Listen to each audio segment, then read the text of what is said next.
is the EPA Administrator. Our old friend Lee Zeldin, should have been Governor Lee Zeldin, but what do I know? Good to see you. Congratulations. Great to have you. Thanks, Sean. Great to be with you. So you're talking about a 65% reduction in the workforce at the EPA. Tell us.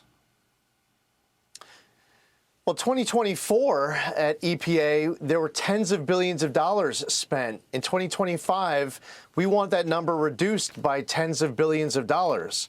I don't want Congress to be giving us the tens of billions of extra dollars. We saw all this money going out to left-wing advocacy groups. Not only are we not sending money out to left-wing advocacy groups, we don't want to send money out to right-wing advocacy groups. We don't need the money. We need to operate more efficiently. That's with regards to grants. We've been working with DOGE. Elon and his team have been fantastic to work with. I've canceled about 30 grants working with them with $120 million of savings. I canceled a $50 million grant for the Climate Justice Alliance. They say that climate justice runs through Gaza, runs through a free Palestine.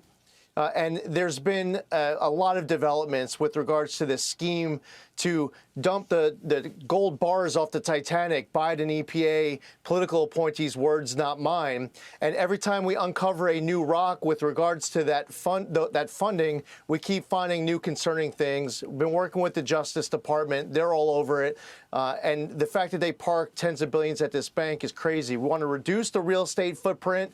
And we also have a lot of personnel who have now decided to exit the agency, others who have been terminated. We need to operate as efficiently as possible. We want to make the American public proud, want to make you proud, and ensure that we are fulfilling our mission while also delivering on that Trump mandate.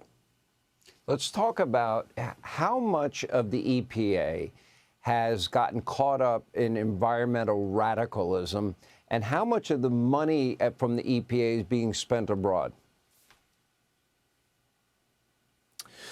Well, a lot. I mean, when we talk about tens of millions of dollars that went out in 2024, a lot of it was going out towards, with self-dealing in mind, conflicts of interest, going out to entities that weren't prepared to receive it. One example, a Stacey Abrams-linked NGO that just formed in 2023 and only received $100, got $2 billion from the Biden EPA. They put in the grant agreement that they had 90 days to complete a training called How to Develop a Budget. If they don't know how to develop a budget, they shouldn't be given $1, let alone being given $2 billion. So a lot of the funding has been going to these left-wing activist groups. They'll use a term like environmental justice. They'll say that some community has been left behind and that we need to deal with an important issue to deliver clean air, land, and water.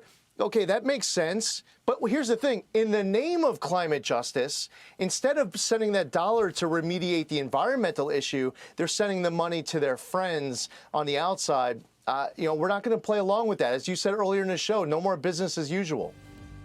Well, I got it. The fact that you can cut 2/3 of the staffing at the EPA speaks volumes, and then maybe they can actually focus on the real issues involving environment, not radical leftism.